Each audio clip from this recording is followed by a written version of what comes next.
It was late. The lights were out. The rain was loud on the roof. She was on the couch with a blanket when Kunle walked in. "Are you okay?" he asked. She nodded. "Just tired." He sat beside her. They talked. She really had so much on her mind. She just wanted a company, Olu to be precise, so she could talk about her issues. But he wasn't there. It was almost as though Kunle is the man of the house now. Kunle got to know more about her, the things she loves most and those she doesn't. She was a little bit sad, but Kunle sympathized her. She was just leaning on his chest, and even though it was raining heavily, Olu was still not home. Kunle started talking about his past also and trying to console Tola with his story too. Tola was fast asleep on his chest. The door was open and Olu was standing at the door entrance. "What is going on here?" he said with a fierce look in his eyes. It was a Tuesday evening and the sun had just started to set. Olu Delali had returned from a long day at work. He had another meeting that dragged too long, another traffic jam, another night he had have to finish emails after dinner. He was a businessman who owned a well-established chocolate producing firm. He was married and had one beautiful daughter, Debbie Delali. When he got to the hall after his long day, he just dropped his laptop bag by the couch, loosened his tie, and was about to call out to his daughter when the doorbell rang. He wasn't expecting anyone. When he opened the door, he froze. There, standing on the porch with a weathered backpack and a look of exhaustion, was Kunle, his friend from university, someone he hadn't seen in nearly 5 years. They were once inseparable, but life had taken them in difficult directions after graduation. Olu went into business and built a family. Kunle worked in finance and moved from city to city. Now, Kunle looked like a man who had lost everything. He didn't say much at first, just, "Bro, I didn't know who else to look for." He said he had lost his job months ago, that he had been sleeping in his car, that he was out of options. And just like that, without thinking twice, Olu opened the door and stepped aside. "You are home now," he said. "Come in." Kunle entered and went to the hall. "Sit down, my good friend," Olu said while he was at the counter in his hall preparing some beer. He walked to Kunle, who was still sad, and handed him one glass of beer. "Thank you for welcoming me to your house," Kunle said while he was still with a sad face. "It's alright, Kunle. Like I said, you are now home, so you don't have to worry about anything." Olu now went to sit by Kunle and smiled at him. Kunle was about to speak when they heard, "What is going on here?" It was Tola Delali, the madam of the house and Olu's wife. "Oh, darling, meet my old friend Kunle," Olu said calmly. "It's a pleasure to meet you, madam." Kunle stood up and stretched his hand for a handshake with Tola. "My husband has been always talking about you, and I think I'm rather privileged to meet you." They all laughed. "Daddy!" Debbie rushed to hug her father. She was just 7 years old. Olu introduced her to Kunle. Debbie just grabbed Kunle's hand and sent him upstairs to meet Mr. Pooh. That was Debbie's big brown teddy bear. "Do you trust him?" Tola said as she had doubts on her face regarding Kunle and his stay with them. "Honey, relax. Kunle is a very good friend of mine, and he is completely harmless," Olu assured his wife while holding her hand. "He has really helped me back in school, and it's time to return the favor. Please go get dinner ready. I have some work to do afterwards." Tola just went to the kitchen to prepare the meal, and Olu just went to his room to freshen up. They all had supper together while laughing and talking, since they have a new add to their family. The next morning, Tola woke up early to prepare Debbie for school. Olu also prepared for work. Tola mostly sends Debbie to school before she goes to her supermarket. She owned the biggest supermarket in Abuja. Olu went outside into his car and waved his family. He was heading to work. Tola was helping Debbie to wear her school bag when she saw Kunle walk down the stairs. She seemed to remember him now, since he has shaved his bushy beard now. She had met him once. It was at her wedding.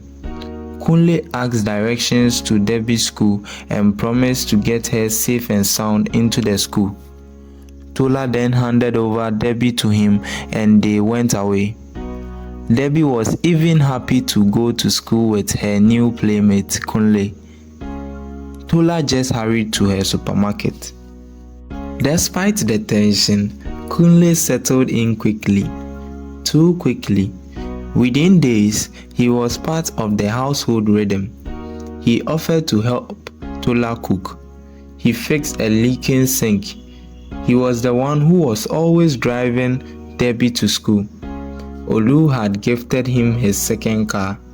And when Olu came home late, as he often did, Kunle was the one helping Debbie with her homework. Olu noticed that slowly Kunle was fitting in the family, and Tola and Debbie have started to like his company. He gave no notice anyways. At least he is now relieved to do his business in peace, he thought to himself always. For once, someone else was helping carry his load. Debbie seemed fond of Uncle Kunle now. She didn't even play with anyone if Kunle was not in the house. Tola mostly came home early because she already has a manager who takes care of her supermarket. One Friday afternoon, Tola got home early as usual. Kunle was not in the house. She called him and he said he just went out to get a haircut. Tola went to the hall to watch television. When Kunle got to the house, he was looking for her but found out she was fast asleep in the couch, but the television was on. He had zero options than to carry her to her room. He sat by the bedside and gently cleared Tola's face from her hair. She was very beautiful. He didn't say anything but just smiled and went away. It was 4 p.m. and Kunle rushed to pick Debbie from school. Tola was still asleep. You can tell she had had a very long and stressful day. Debbie hurried to her room to change while Kunle went to the kitchen to start preparing some jollof rice. After about 40 minutes, Tola woke up. She checked the time and realized that time was far spent, but she had to cook something. She just rinsed her face with water and went downstairs to the kitchen. As she was approaching the kitchen, she could smell a nice aromatic food being prepared, but she wondered who that was. To her surprise, Kunle was almost done with the rice and was about to fry the chicken and sausages. She just stood at the doorpost and started clapping while she was happily smiling. "Oh, I didn't see you here," Kunle said. She just went closer and hugged him. Kunle was smiling back but didn't even know why she hugged him. "You have done well, Kunle," Tola said this excitedly. "I had a rough day today and was very tired. I didn't even want to cook today, but what can I do? It's my duty." "You have really helped me today by cooking." Oh, come on, I noticed you were very tired. That is why I decided to do the cooking myself. Kunle said this with a smile on his face. Here, have a taste. Wow, Kunle, this is very good. They both laughed and she helped him fry the chicken and sausages. Your new haircut has made you more handsome, I must admit. Tola chipped in this while they were still frying the chicken. Oh, please don't tease. They both laughed and continued what they were doing. She liked Kunle's company now. Most of the times, Kunle sends her out after she arrives home early just to have fun with her. She was enjoying his company but completely forgot she was even married. Olu was now like a stranger in his own house. He hardly had dinner with his own family because of his new business schedules. He mostly comes home very late, and even the times when all of them were asleep. And he leaves early in the mornings. He didn't have time for his wife and his daughter at all. Tola was quiet for a while, but at some point she spoke about this matter. She told Olu to take regular breaks and attend to them a little. Whenever she raises this topic, Olu will be like, but you have Kunle, so don't worry. He's my friend and even a brother now. He will take care of you guys as he always does. And I am very grateful to him for joining our family. My work schedules are a bit complex and I always have to attend it. Don't worry, we will go on a picnic one of these days. Please tell Debbie I love her. And you too, Senorita. I love you so much. Just this, and he leaves the house. It is like a recital now for Tola because she knows what he will say when she brings up this case. Soon she stopped complaining and just lived her life.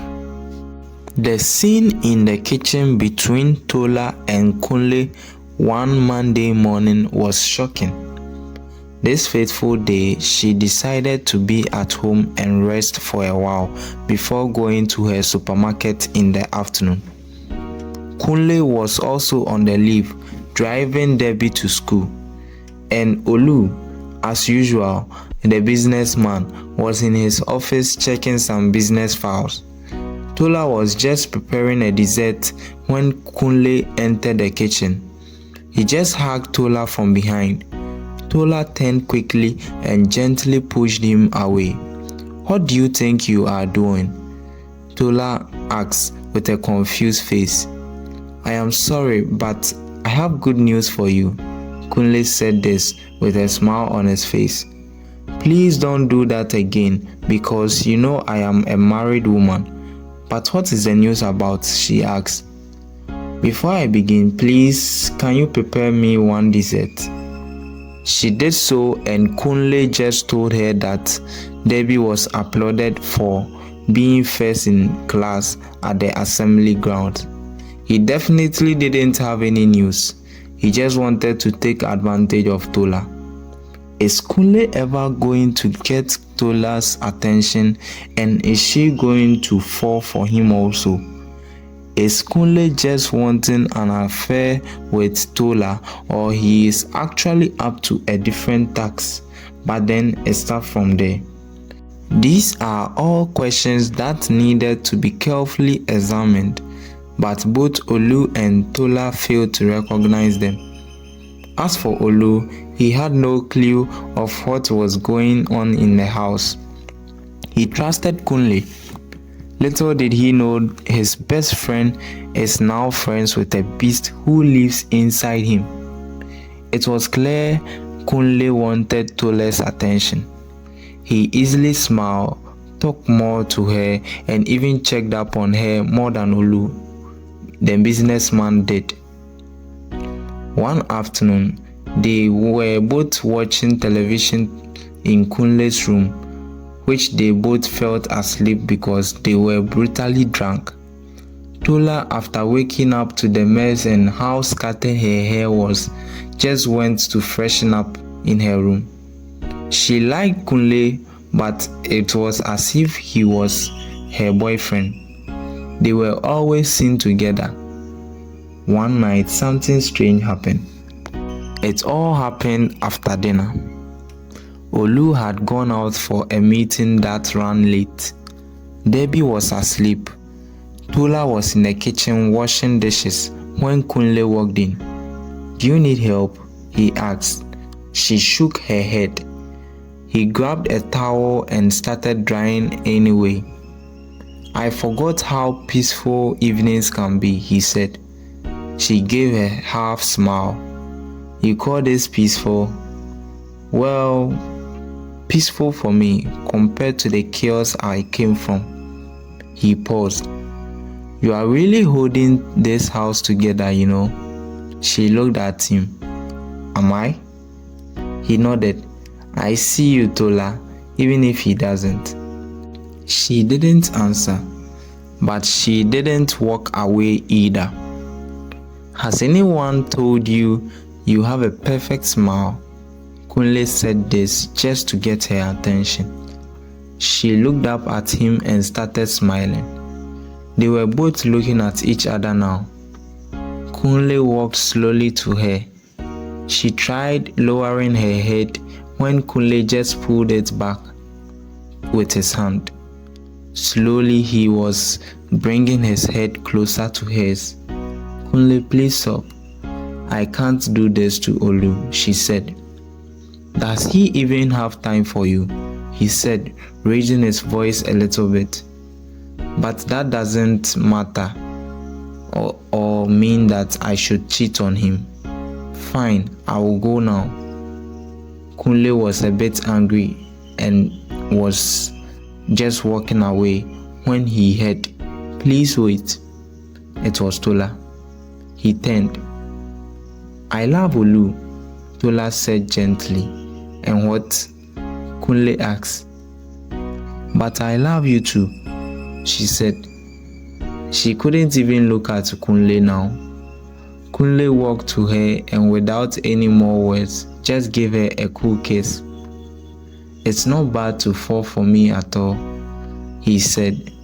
"Don't worry, Olu will never know anything about this." "But I am scared. She was continuing to speak when Kunle covered her mouth. "I love you too," he said. They both smiled and Kunle just carried her to her room and hurried to his room since Olu will be back home anytime. A week later, Debbie came running into the living room holding a school flyer. "Daddy, my school play is next Friday." Olu was sitting on the couch and busily pressing his laptop. "Wow, that's exciting, baby. Can you come?" He looked at the flyer. 3:30 p.m. "I have a meeting that day," he said slowly. "But I will try." She frowned. "You said that last time." Olu opened his mouth to speak, but stopped. Tola was standing in the doorway, watching. She said nothing. Later that night, Kunle took Debbie to buy her costume. Olu wasn't even told.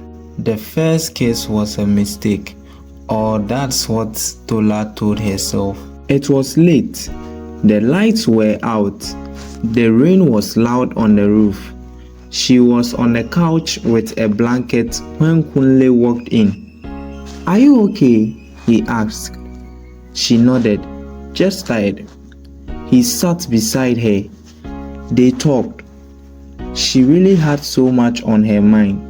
She just wanted a company, Olu to be precise, so she could talk about her issues.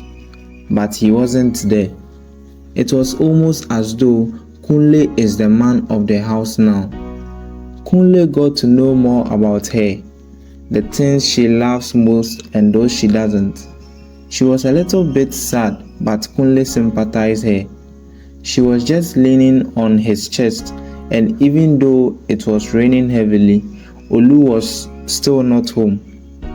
Kunle started talking about his past also and trying to console Tola with his story too. Tola was fast asleep on his chest.